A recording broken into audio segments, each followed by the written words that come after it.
Executive Director of South African Partners. Today, Nelson Mandela turned 95 years old. Hello, everyone. Hello. This is Rochelle, your host of Bridging Gaps TV show.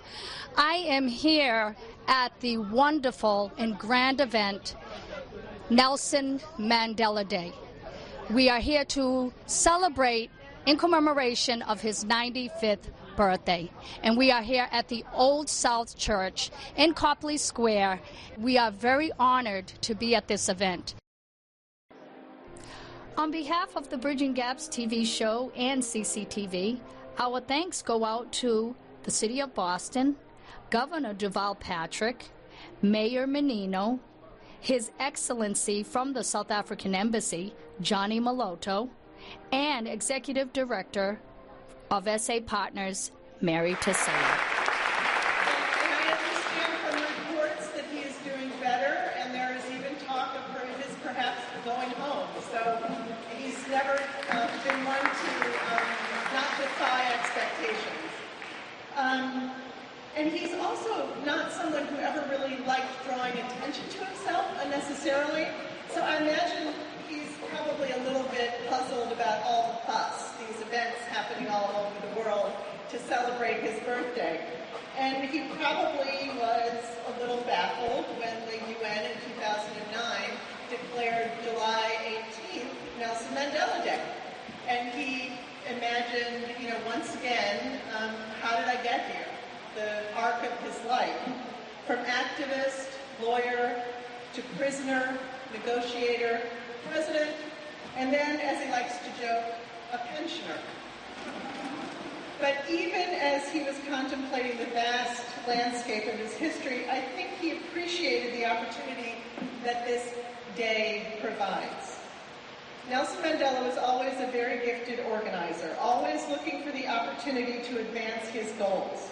He must be pleased that people around the world are using this day to gather together their communities for a celebration of the ideals that he lived his life by: social and racial justice, equity, and human rights. Nelson Mandela does still remain in hospital, but I know you join me in sending best wishes to him and his family and a heartfelt happy birthday. An event such as this one is only possible because of the combined efforts of many committed people. The committee that is responsible for organizing today's event is acknowledged in the printed program, as are the volunteers who have helped by joining us here today. I would like to take a moment, however, to especially thank Reverend Nancy Taylor and the Old South Church for opening their hearts and the doors of this magnificent building, because without their enthusiasm and generosity, we would not be here today.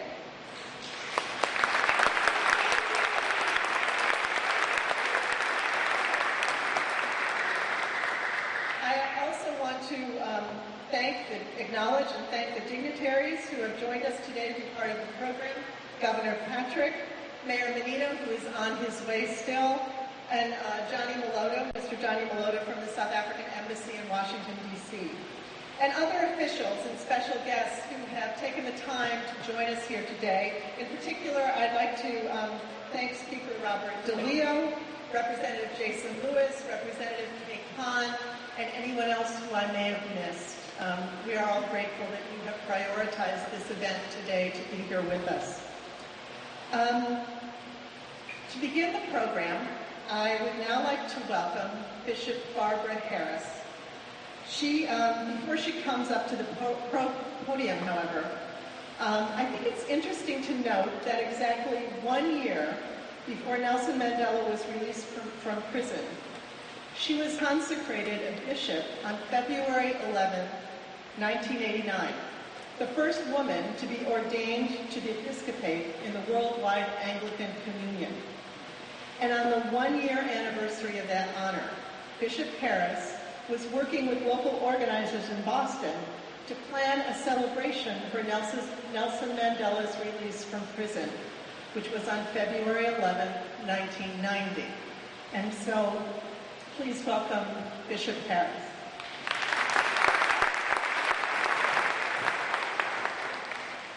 Let us be in prayer. Gracious and loving Creator, source of our being, we come together to give you hearty and humble thanks for the life of your servant, Nelson Mandela. We praise you and we bless you for giving him to South Africa and to us as a companion in the way.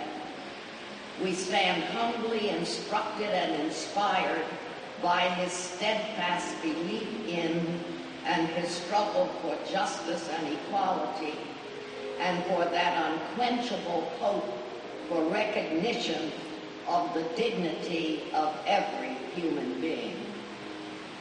Give us that depth of courage, dedication, and continuing determination to discern your will and to work for the liberation of all your creation. Give us strength also to resist by word and deed the repression of liberty in all its forms. If called upon to undergo persecution and hardship for such beliefs, may we not only endure, but come forth with new resolve to actively undertake whatever is required to bring about the full participation of all our brothers and sisters in the full humanity into which you create and call us. May all of the work to which Nelson Mandela has dedicated his life be fulfilled throughout the world. In the name of your supreme and enduring power, we pray that indeed it will be so. Amen. And now if we all stand for the South African national anthem. It'll be led by Byron Maejah and his group.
Good afternoon. My name is and I am a graduate of Emmanuel College and co-founder of Spark the Truth, a youth-led organization that focuses on youth advocacy and college access. When Desmond Tutu came to visit back in October of 2007, he met with a group of high school and college students and spoke on the importance of peace and reconciliation. He forever changed my life and the lives of so many young activists in the city of Boston. helping us to consider Ubuntu and how it applies to our communities. Since then, hundreds of young Bostonians have expressed this through group dialogue, social action, and collaborative art. We have a piece on display here which is one example of the many ways that our youth capture what Ubuntu means to them every April at the Ubuntu Art Gallery at Woodloch College. This particular piece, if you take a closer look, is made up of all of the faces of the students that attended the Spark event that year. Their individual photos make a bigger picture of a group of students who are placing flowers in the barrels of guns as a symbol of peace. The smaller pictures, making up one larger photo, reminds us that we are all a part of each other's successes. One young man, George Fuentes, who was 14 at the time, stands out in the foreground. Tragically, George was senselessly murdered outside his home this past September at the age of 19. His death made the purpose of this piece that much more important. Ubuntu tells us that we are George and George is us. And this mosaic symbolizes that. It reminds those that knew and loved George that part of his legacy is for them to continue working towards a more peaceful society, one that reflects the philosophy of Ubuntu. Nelson Mandela, Desmond Tutu, and other South African heroes have shown us how communities and even nations can work together towards reconciliation and peace. Because of their lives, we have been able to apply these concepts here in Boston. Throughout all of our work, we aim to show that yes, we are our brothers and sisters keepers, and that our humanities are tied to each other and the importance of building each other up. Ubuntu has empowered us to be accountable for what happens in our communities and also what needs to happen in our communities. For that, we are grateful to Mr. Mandela and his legacy and are honored to be here today to celebrate his birthday and extraordinary life. Thank you.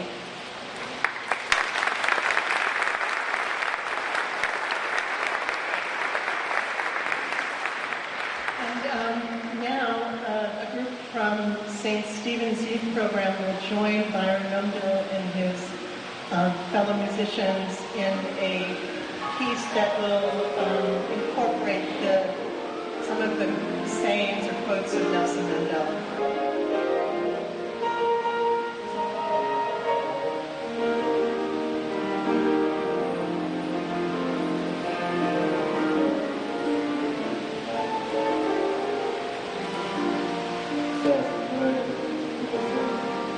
There can be no keener revelation of a society's soul than the way in which it treats its children.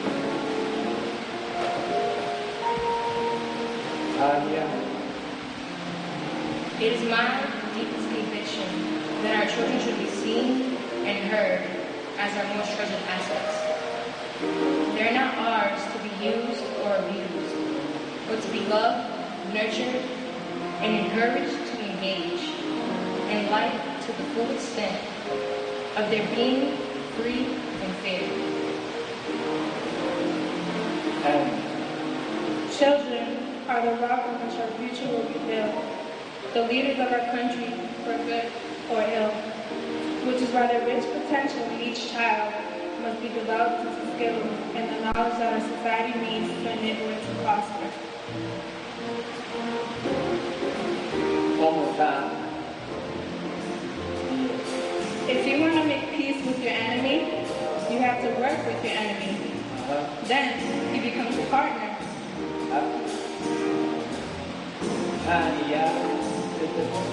As we are liberated from our own fear, our presence automatically liberates others. Then, Byron. What we believe is not merely to cast off one plain chain, but to live in a way that respects and enhances the freedom of others. One more time, Michael, a little louder so we all can hear. For to be free is not merely to cast off one's own chains, but to live in a way that respects and enhances the freedom of others. Amen, my brother. South Africa, South Africa, South Africa, South Africa, I'm thinking about ya. South Africa, South Africa, sing it with me. South Africa, I'm thinking about ya. South Africa, South Africa, South Africa, oh I love ya. South Africa, South Africa. Good afternoon, ladies and gentlemen.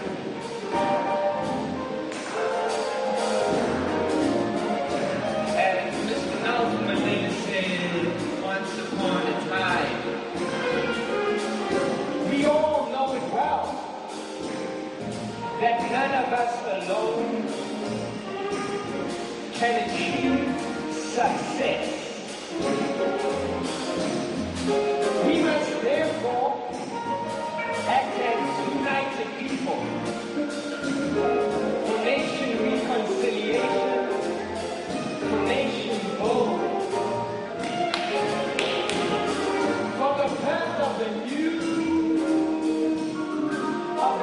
world.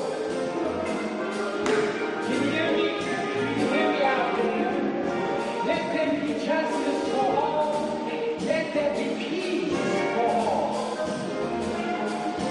Let there be bread, water, and salt for all.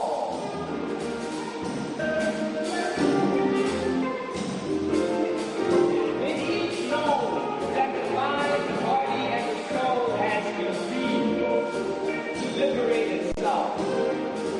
And so I sing to you, my nation, South Africa, I'm thinking about ya. South Africa, South Africa, South Africa, oh I love ya. Africa, Africa, I wanna be in Cape Town. I wanna be in Durban. I wanna be in Boston. I wanna be in South Africa.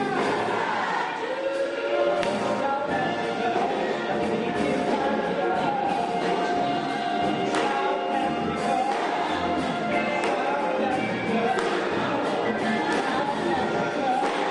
oh I love ya.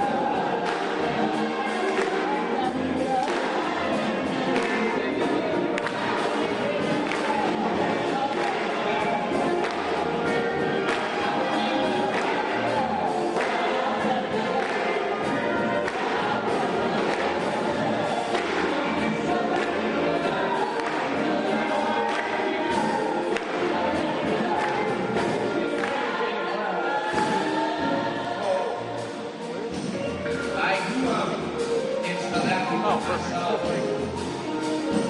Born and raised in Cape Town. You know that little city by the bay? That's where we all met. Black, brown, white, yellow, red, that's where we all met. It's a place like that brings us all together. For who we are, for what we believe in, for what we stand for.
post-Mandela generation. But if he is the example of the post-Mandela generation, I think we're all in good shape.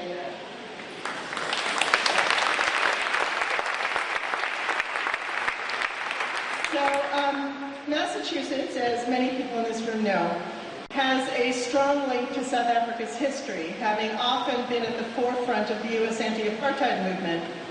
In fact, Nelson Mandela, on his first trip to Massachusetts in 1990, said of Massachusetts, "When one day our history is rewritten, the pioneering role of Massachusetts will stand out like a shining diamond." That's pretty special. And I'm going to welcome now Governor Deval Patrick, who, through his leadership of the Commonwealth these past 6 years, has demonstrated a shared commitment with Nelson Mandela to advancing the rights and opportunities of all citizens. Governor Deval Patrick.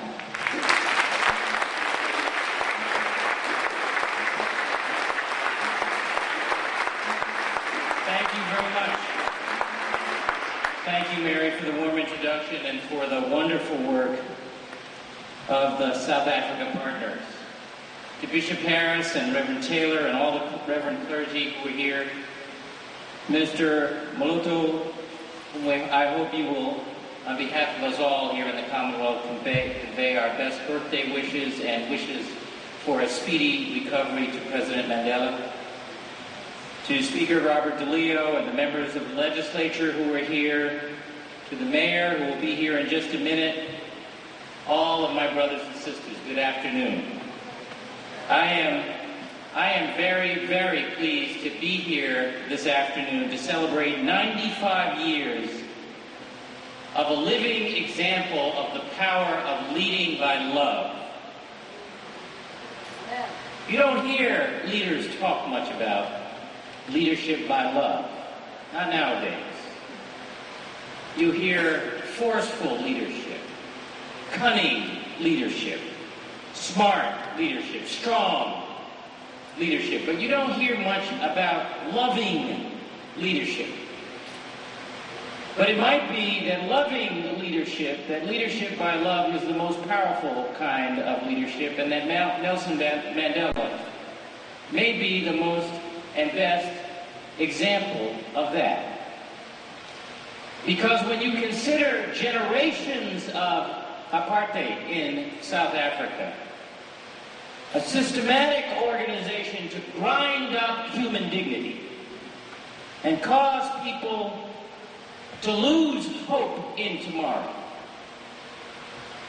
it is entirely possible, and it seems to me, and in some ways predictable, that black South Africans would be entitled to their rage. And yet, President Mandela's message was different indeed. He wrote, "No one is born hating another person because of the color of his skin, or his background, or his religion. People must learn to hate. And if they can learn to hate, they can be taught to love. For love comes more naturally to the human heart than its opposite." He taught us to find common cause through common humanity. And it's a powerful lesson. We got a glimpse of what that looks like just a couple months ago, starting right around the corner. Because on April 15th, for a whole lot of folks, love was not our first thought.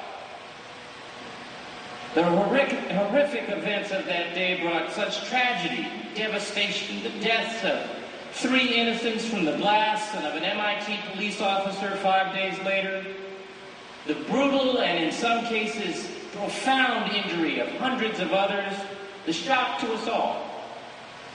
The senselessness, in so many ways, even now, is hard to absorb.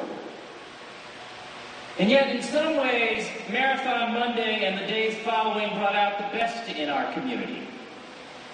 The EMTs, volunteers, and bystanders who rushed to aid and comfort the victims, the medical professionals who made the world's best care even better and lost not one patient who made it to hospital. The law enforcement teams, federal, state, and local, and the National Guard, who committed to resolving this crime and doing so collaboratively. The everyday people who, in their own private ways, showed repeated acts of kindness, compassion, and courage. Out of the dust of tragedy, the spirit of community emerged. It might just have been our finest hour because we showed the world and each other what Nelson Mandela taught us, that nothing can defeat the spirit of love, and people who have learned to turn to each other rather than on each other. That spirit is alive in Nelson Mandela today. It has been for 95 years. Let it live on in you and me. Happy birthday, Mr. President. Thank you. What a glorious thing it is that so many living legends are here among us today. Persons who, while Mr. Mandela was in prison, joined the struggle here and elsewhere to make South Africa free. Living legends like Justice Margaret Burnham,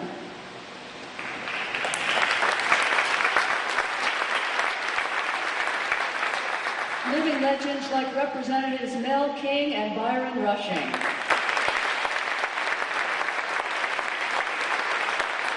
Living legends like Doctors Willard Johnson and Richard Clapp. Activists and agitators, educators and fundraisers like Marty Wilson Taylor, Caroline Hunter, Janet Axelrod, and Bishop Barbara Harris. Thank you, living legends. We are in good company, sisters and brothers, in the good company of Mr. Mandela on his 95th birthday, and the good company of these living legends. Thanks be to God. Amandla. And now our next speaker is Boston Mayor Thomas Menino. We had the pleasure of working with Mayor Menino and his staff when the city hosted World Cup Boston 2010. Mayor Menino, thank you for that, and thank you for being with us today. Thank you, Mayor, for the introduction. Thank you all for allowing me to speak at this very special occasion. Governor Patrick, Representative Rushing, folks in this room right now from the 2010 event. Thank you for cheering. It's really an honor to be here to celebrate a global hero on his 95th birthday. Nelson Mandela not only changed the history of South Africa, his actions stands as a model for freedom around the world. President Mandela is an inspiration to all who stand for democracy, equality, and justice. He, his family, and the people of South Africa remain in our thoughts and our prayers. I remember quite a story that Byron mentioned is. I remember when Nelson Mandela visited our city in June of 1990. It was a hot, humid day, somewhat like today. Boston was his first trip to American City, and we're very excited to have him with us. Senator Kennedy hosted a luncheon in his honor at the Presidential Library in Dorchester. President Mandela then came to Madison Park High School. Representative Rushing was on the stage with him and talked about the importance of education, preparing our youth for future leadership roles.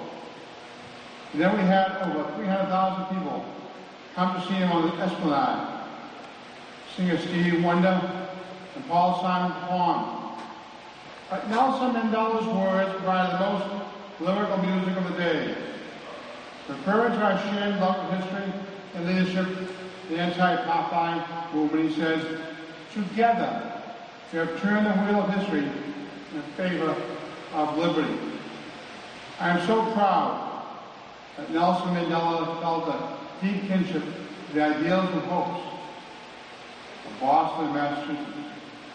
They're not only founded on freedom and justice, but continue to fight for them every day. Boston didn't just fight for American independence. We led the world on the abolition of slavery. We championed women's rights. We opened our doors to immigrants from across the world. We led the way on marriage equality. Despite all this progress, President Mandela was the first to remind us that our work is not done.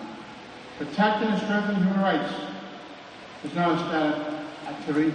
It's an ongoing endeavor, a sacred effort, defines the type of city, state, and country we want to be.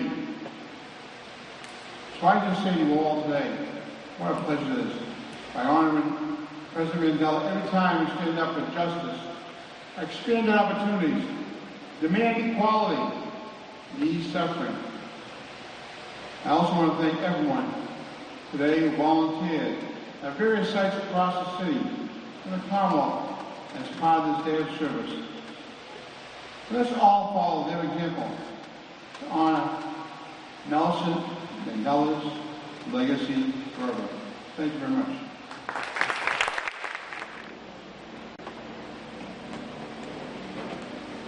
This evening, as we honor and celebrate Nelson Mandela for his extraordinary life and work and struggle and victories, let us make our own commitments to carrying on this legacy. As we invite those veterans of struggles for justice and freedom to light candles now, know that they represent themselves and us. Take their promises as promises on our behalf. Let this celebration become a celebration of us all, a celebration of all who want to change the world. By honoring Nelson Mandela, let us honor ourselves. Temba Makubela, who is the new headmaster of Groton School and a board member of South Africa Partners, who has had his own remarkable journey from student activist to gifted educator and civic leader. He'll speak about Nelson Mandela as an example of service to one's community. He'll be followed by Marty Wilson-Taylor, who was formerly Chief Administrative Officer of the Nelson Mandela Children's Fund USA. And I also want to acknowledge that Marty is a co-founder of South Africa Partners, along with Janet Axelrod and Margaret Burnham, and that she is now one of the co-chairs of our Board of Advisors. Good evening. Your Excellency, the Governor, Mayor, Speaker, and my comrade, and everyone here, protocol observed. In a letter to my grandmother, Granny Beatrice, after she had visited Nelson Mandela in 1986, when he was still in jail, Madiba wrote, quote, "My dear Rashadi, you have no idea what your visit has meant to all of us here. A visitor to a maximum security prisoner always has a significance difficult to put in words. Routine is supreme law in almost every prison, anywhere in the world. For all practical purposes, every day is like the day before.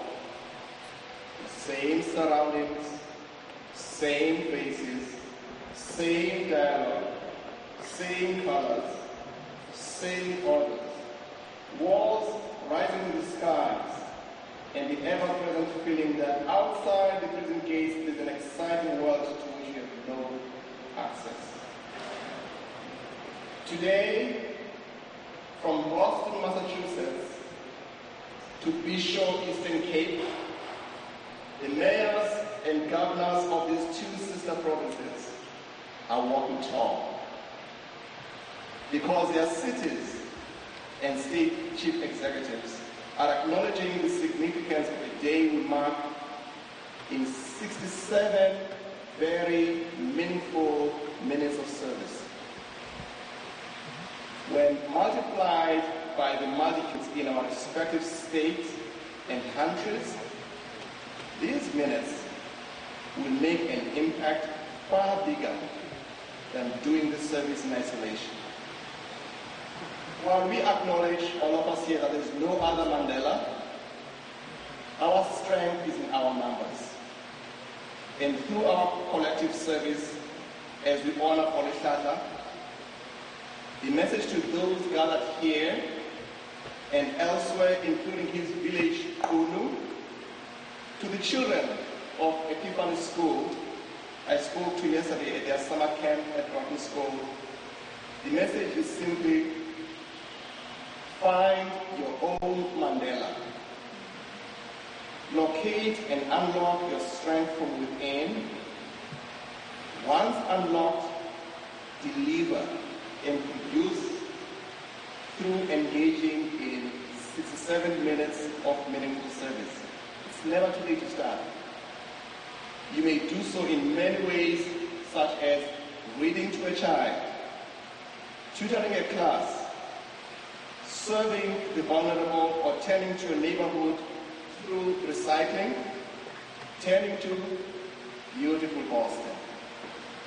A city of courage, a city South Africa and all South Africans love for its steadfast commitment to freedom. For 20 years, the mayor demonstrated how to throw a block party by opening his home to that great American tradition of barbecue, which we call in South Africa, braai. Our governor has stood unbowed as he upholds and uplifts us all through snowstorms, bombings, and heat waves. Thank you, Governor. Both the mayor and the governor are a manifestation of the dream of Maejah. They are giving more than their 67 minutes to public service, and by coming here, they are giving another 67 minutes and more in sweltering heat outside their designated jobs. I had to put on my jacket when I saw the governor with his jacket on. I said, if the governor could have his jacket on a day like this, and Nelson Mandela spent all those years, I better put on my jacket, and just did. I think 67 years from now, July 18th will be celebrated at Fenway Park by 67,000 people, giving witness to this day, a day of service.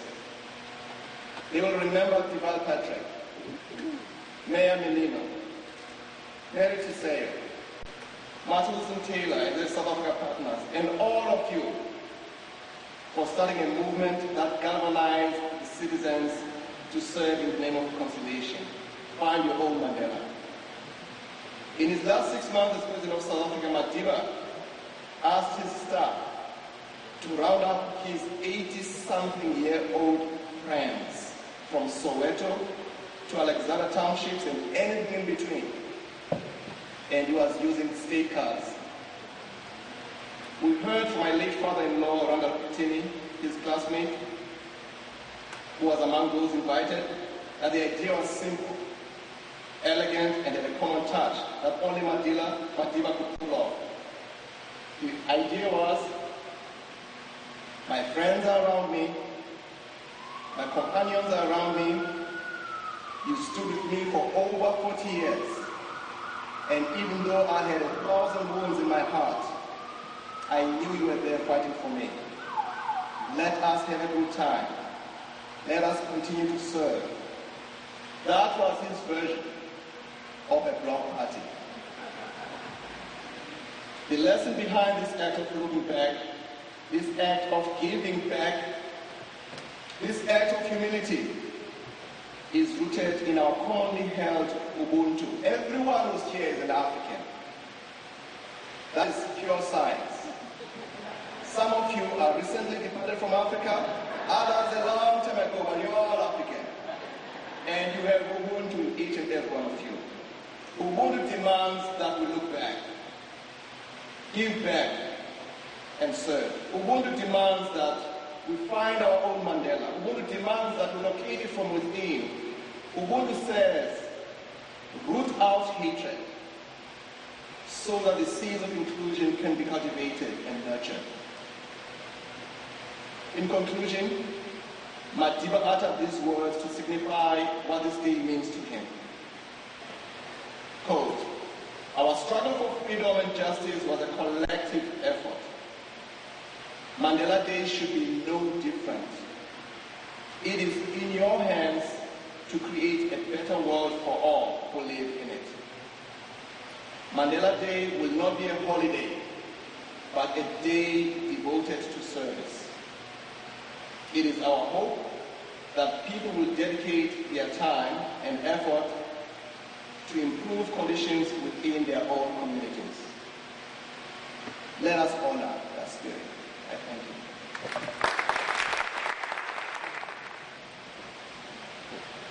Well, I'm just honored and pleased to have this opportunity to be here with you celebrating Maejah's 95th birthday. 5 years ago, we celebrated his 90th birthday with all of those people in New York with the Nelson Mandela Children's Fund. And so I'm just happy to be here in Boston doing that on his 95th. I was introduced to Maejah very young by my father, my late father, who said at the dinner table, well, I'm sure that one day Nelson Mandela will be the president of South Africa. I don't know where that came from, but it stayed in my heart. And it really made me feel as though I was attached to Maejah in some way. And so, among the many things that we may do to honor the life and legacy of Maejah is to open our hearts to his vision of a new, vibrant South Africa. After being elected as president, he established the Nelson Mandela Children's Fund, donating 50% of his salary to sustain the fund. He felt like the best way to ensure the future of the country was to invest in its children. Today, there are only 5 children's hospitals on the entire continent of Africa. Only 2 of them are in South Africa. For a population of over 50 million people, it can be argued that the need for a pediatric hospital in South Africa is long overdue. We want to make the case that preserving Maejah's legacy can be best actualized by supporting the building of a state-of-the-art teaching hospital for children in South Africa today. In a country where the AIDS pandemic continues to result in a large number of orphans, a children's hospital where no child is turned away and no family will be excluded from care because of their inability to pay is a need that cannot be denied. I hope you will help support this very worthy cause in honor of Nelson Mandela. In addition to the collection that is taking place now, you'll have envelopes on the pews for contributions at a later date. Checks should be made out to the Nelson Mandela Children's Fund USA, and if you would prefer to make a credit card donation, there will be people in the back of the church when the program ends. Thank you, and thank you for attending this incredible celebration.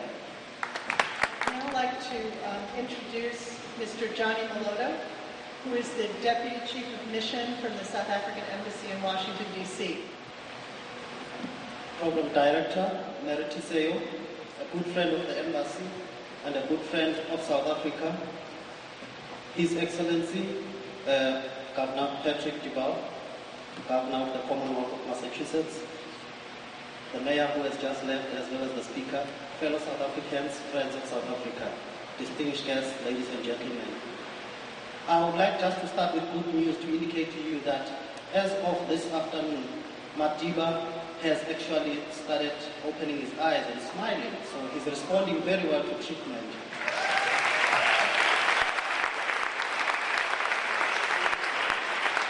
And this is no small measure to all your prayers and well wishes for his speedy recovery, and we wish you to continue to send us your prayers. And Governor, let me also echo what was said earlier on, to still continue on behalf of the government and the people of South Africa to extend our deepest sympathies over the tragic events of April 15th.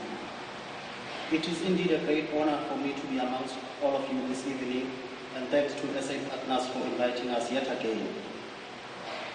Here today we have reflected and celebrated living legends, some of whom were part of the candlelight ceremony, of course also celebrating one of the most recognizable living legends in the form of Nelson Mandela. However, there are also other fallen heroes of this anti-apartheid struggle that I think it is appropriate for us to recognize. And I would like to start by paying tribute to all of those Americans from all walks of life who made the creation of the modern-day democratic South Africa possible. I would like to thank the stalwarts of the Free South Africa movement, the Artists for a New South Africa, Trans-Africa Forum, Southern Africa Support Project, South Africa Partners, Shared Interest, and all the civil rights formations in the United States that played a very important role in making sure that apartheid came to an end.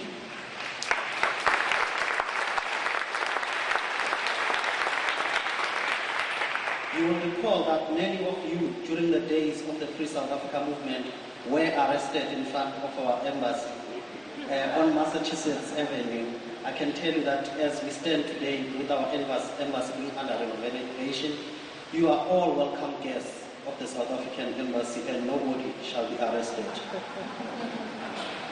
And as we prepare to move back to our embassy, we prepared that we will unveil a 6-foot statue, of a 9-foot statue actually, of Nelson Mandela in front of the South African embassy this coming September. So look out for that, and if you can make the trip to Washington, D.C., we welcome you with open arms. So on the eve of our 20th anniversary of freedom and democracy that most of you were responsible to make happen, we thank you from the bottom of our hearts. But one of the veterans of the struggle, as I indicated, who cannot be with us tonight, and whose presence will be sorely missed, is that of the late Congressman William Gray. Of course, as a young man, I am not able to claim to have personally known him, but I did have had the distinct honor of having met him last year on the 11th of February when we launched the campaign to celebrate the life, legacy, and values of Nelson Mandela. So for those of you in the audience who do not know who Bill Gray is, Bill Gray, as a chairman of the Committee on the Budget, he introduced Resolution 1460, which was the anti-apartheid bill that later morphed into what was the Comprehensive Anti-Apartheid Act of 1986. The Comprehensive Anti-Apartheid Act of 1986 was a law enacted by the US Congress.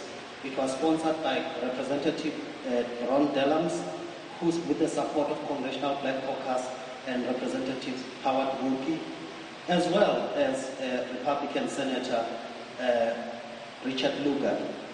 As we speak today, the Embassy of South Africa in Washington, D.C. has an event similar to this very one that we're having today, and Ron Dellums, as well as Richard Lugar, are part of those August celebrations. So I would like to extend our greatest appreciation for their contribution as well. It goes without saying that Nelson Mandela is one of the most influential personalities in the world today, with almost a cult following. People across the world even refer to him as an icon. While we would prepare to offer a different interpretation to this characterization, I think the common thread that runs through all of them, as already been testified here tonight throughout this program, is the indelible mark that Nelson Mandela has left in each of our personal lives. Some people, including President Obama, even regard him as a personal hero. We normally tend to find heroes in movie stars and other celebrities, but Madiba comes from an era where such characterizations were not in vogue. For example, TV did not arrive in South Africa until 1976. By then, Mandela had long been in prison. In fact, the National Party, the same folks you saw on this footage who brought us apartheid, believed that the presence of television would undermine the very foundations of South Africa. Then Prime Minister Hendrik Verwoerd, whom you also saw on the footage, compared television to atom bombs and poison gas.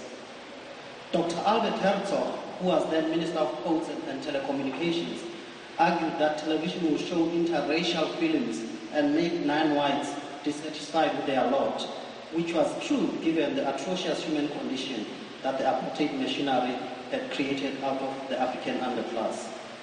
So Mandela did not set out to be a global icon, but was deeply moved by the red shirt human condition that denigrated African people to subhuman status. Mandela found comfort in the company of the collective by joining the African National Congress. However, he also took personal responsibility to first look at what he could do to effect change for the betterment of the lives of those who were oppressed. In his book, Long Walk to Freedom, he contends that I cannot pinpoint a moment when I became politicized, when I knew that I would spend my life in the liberation struggle. To be an African in South Africa means that one is politicized from the moment of one's birth, whether one acknowledges this fact or not. An African child is born in an Africans-only hospital, taken home in an Africans-only bus, lives in an Africans-only area, and attends Africans-only school, if he attends school at all, close quote. In the same way that we see him today as a hero today, he also had his own heroes, none other than Walter Sisulu, whom you saw in the footage, who actually influenced his decision to join the African National Congress. Even in joining the African National Congress, he did so not seeking glory for himself, but truly believed in the ideals for which the African movement stood for, and was even prepared to sacrifice his freedom and life, as you saw in the footage, going on to spend 27 years of his life behind bars. Throughout his 27 years in prison, he maintained a steadfast belief in justice and human equality. Upon his release, he reconciled with those who persecuted him and led the way towards a democratic, multiracial South Africa. Archbishop Emeritus Desmond Tutu argued that we were blessed that Mandela should have been at the helm at what was without doubt the trickiest and most delicate transition process, and it took our breath away with his magnanimity. Didn't he invite his former white jailer to attend his presidential inauguration as a VIP? And didn't he amaze us all by inviting Dr. Percy Yuta to lunch at the presidency, the Dr. Yuta who had been the prosecutor in the Rivonia trial? As if that were not enough, he then had a tea party in the presidency for the former political leaders' wives, and most of these were wives of Afrikaner politicians. While we were getting our breath back, he carried out a remarkable gesture. Mrs. Verwoerd, who could not attend the said tea party in Pretoria, what did he do next?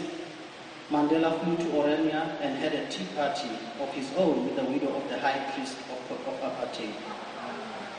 Those who had dismissed him and defined him as a communist stooge and terrorist began to have second thoughts about him. Now, ladies and gentlemen, I've gone to at length to share these lessons of history with some of you tonight, not to lecture you, but just to remind all of us of what it is that made Mandela the global hero that he is. His leadership style seems so simple and based on normal human gestures, but the only difference is that he truly believed in and took personal responsibility for his actions. On defining his leadership style, for example, he contends that, I maintain, that nurture rather than nature is the primary molder of one's personality. But my father possessed a proud rebelliousness, a stubborn sense of fairness that I recognize in myself. Madiba was thus a true believer in fairness and justice, which were the values that he developed in the struggle for social justice. So Madiba defies the logic that he was born with a special leadership gift. He humbles himself and would rather we believe that through human agency, change for the better is possible. His own personal struggle, as nicely captured in his book, Conversations with Myself, is an example of the triumph of the human spirit in the face of adversity. Herein lies the message of hope for now and the future, and not just the current, but for future generations as well. As he still lies in hospital today, fighting for his life, it is therefore appropriate that we honor this legacy. We should not allow our grief to paralyze us, but degalvanize it to action and pick up the spear whence Mandela has left off and continue to fight in the struggle for fairness and justice. Indeed, all of us are at some point in our lives faced with a crisis in one form or the other. Today, countries across the globe grapple with similar, if not more, dire situations as we in South Africa faced in our own transition, such as racism and racial tensions, increasing socio-economic inequalities, social unrest, lack of fundamental human rights, amongst others. Should we not then ask ourselves, what would Mandela do during these tricky and delicate times? Would he want us to be paralyzed with grief, seek vengeance against those who had wronged us, or seek retribution to those who have persecuted us? I think he would want us to rededicate ourselves to the service of humanity, find peaceful means to resolve our conflicts, seek racial harmony, strive for the promotion and protection of human rights, seek reconciliation, promote gender equality and the rights of children and other vulnerable groups, as well as the upliftment of the poor and underdeveloped communities. As the South African political miracle proved 19 years ago, this is possible. The 67 Minutes campaign that we are observing today is just a start. People from all walks of life have just this moment forgotten their differences and focused their attention to celebrate Nelson Mandela International Day. Even the United States Congress had a true bipartisan moment today, not on immigration reform, but in celebration of Nelson Mandela Day, and not through ostentatious celebrations, but in a very reflective way about the responsibility of elected officials to their constituents. We are truly moved by all of you and what you have done to honor Nelson Mandela, and as such we've also been reminded how a truly United States of America means to us as South Africans as well as to the world. In South Africa, now that we have political freedom, we continue with a different kind of struggle to promote socio-economic development. You will recall that following the success of Nelson Mandela's 90th birthday celebrations in Hyde Park in June 2008, it was decided that there could be nothing more fitting than to celebrate Mr. Mandela's birthday each year with a dedicated day to his life's work, and that of his charitable organizations, and to ensure that his legacy continues forever. The overarching objective of Nelson Mandela Day is to inspire individuals to take action to help change the world for the better, and in doing so, build a global movement for good. Ultimately, it seeks to empower communities everywhere, as we have all attested today. The theme for Nelson Mandela Day 2013 is Take Action, Inspire Change, Make Every Day a Mandela Day. There are 3 sub-themes that we would encourage you to look at during this course of the year. These are food security, literacy, and shelter. While we require you to give 67 minutes of your time to volunteer in service to others, this will hardly do to address the challenges we've identified this year. These challenges are real, they are global, and require a concerted and sustained effort. But 67 minutes is a good start. Last year, only a handful of activities were undertaken under the banner of Nelson Mandela International Day in the United States. This is in spite of the fact that the day was formally recognized by the United Nations in 2009 as Nelson Mandela International Day. We are encouraged, though, that this year, 18 cities that we are aware of are observing this day in one form or the other. So we should be encouraged that by the progress that we have made and the conviction that this year is better than last year and the next year will be better than this year, and that the lives of the wretched of this earth will be incrementally made better because of our collective efforts. Let us in our own immediate communities take action to address poverty, illiteracy, and homelessness. Just like Mandela believes that nurture rather than nature is the primary mode of personality, each of us have the ability to inspire change. You can also make every day Mandela Day, only if you harness your own stubbornness and resolution to fight for a just and fair society. So with people like Byron today here, I think the future of South Africa and that of the world is in good hands. Thank you very much and good night. Okay, well that brings us to the closing of our program. I want to thank Mr. Maejah for his remarks and to thank all of you for being here to celebrate Nelson Mandela's 95th birthday. And on behalf of the Old South Church, the Cathedral of St. Paul's, the Boston Pan-African Forum, South Africa partners, you are invited to enjoy lemonade and birthday cake as you leave the church. But before we go, we have a special rendition of Happy Birthday by Byron Nomdo and his group. It is based on a rendition that Stevie Wonder did for Nelson Mandela on his 80th birthday. Remembering a life that was lived for not himself, but for the people around him. And so I'm reminded that every day I wake up, it's not about me, but it's about you. And it's the spirit of Ubuntu that will carry us going through and through to the next things that we got to do. Yeah. It doesn't make much sense. Ought to be a lot of games. And he only takes offense at the day in your celebration. All in our minds. There ought to be a time that we can set aside to show just how much we love you. And I'm sure you would agree. It could have fit more perfectly. Happy birthday to you. Happy birthday to you. Happy birthday to you. Happy birthday to you. Happy birthday. Never understood how to make 1,000 good. And we know that if we would set aside some time for his recognition,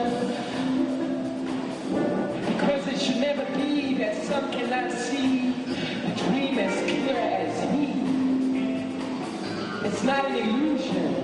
We all have that inside of ourselves. Nelson Mandela, happy birthday. Happy birthday.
Hello, everyone. This is Rochelle, your host from Bridging Gaps TV show. And I am here with Miss Tessa Gordon. And she is a South African, and she is in attendance at this wonderful event to commemorate such a wonderful human being, Mr. Nelson Mandela. So we would like to hear from her how wonderful this event was and what's her reason for being here, aside from being a beautiful South African. Well, part of the reason I'm here is that I am a volunteer for South Africa Partners, and I did photography for them today. But I was involved in the precursor movement to South Africa Partners, which was Fund for a Free South Africa. I came to this country in 1977, and I have been an anti-apartheid activist since I was about 13, when I lived in South Africa. Why this is important for me is, well, it's obvious to a South African who really grew up feeling that everything was so unjust and so wrong and so unfair. For me particularly, there was one event in this particular proceeding where they showed a clip of Mandela giving his speech on the balcony of Cape Town City Hall just after he'd been released. Well, it so happened that I just happened to be there that day. And I went and stood from about 9 in the morning until about 8 at night when he came out for the first time in the blazing sun. And we didn't know what he was going to look like. And we just waited and waited, and I pushed my way right up into the front of that balcony, and he came out. And we were just speechless. We were speechless because we didn't know what he was going to look like. And it was just astonishing, and there he was. And it was sort of surreal. But I broke down and cried here because that was probably one of the seminal days of my life. And the other was when we voted here in the State House as absentee voters, South African citizens who were absentee voters. And that, too, was something I never in my lifetime thought I would see. And now I spent an enormous amount of time in South Africa, something I never thought I would do. And maybe even will go and live back and live there. Thank you, Miss Gordon. But I want you to show that button that you showed me, and just tell us what this means. What does this button mean, and what is it about? Well, do you want a shot of this? Yes, get a shot of that. Got it? When Fund for a Free South Africa brought Nelson Mandela here to Boston for the first time, we made buttons like this, thanks to M.A.J.O., the designer, who is now the head of Fund for of South Africa Partners.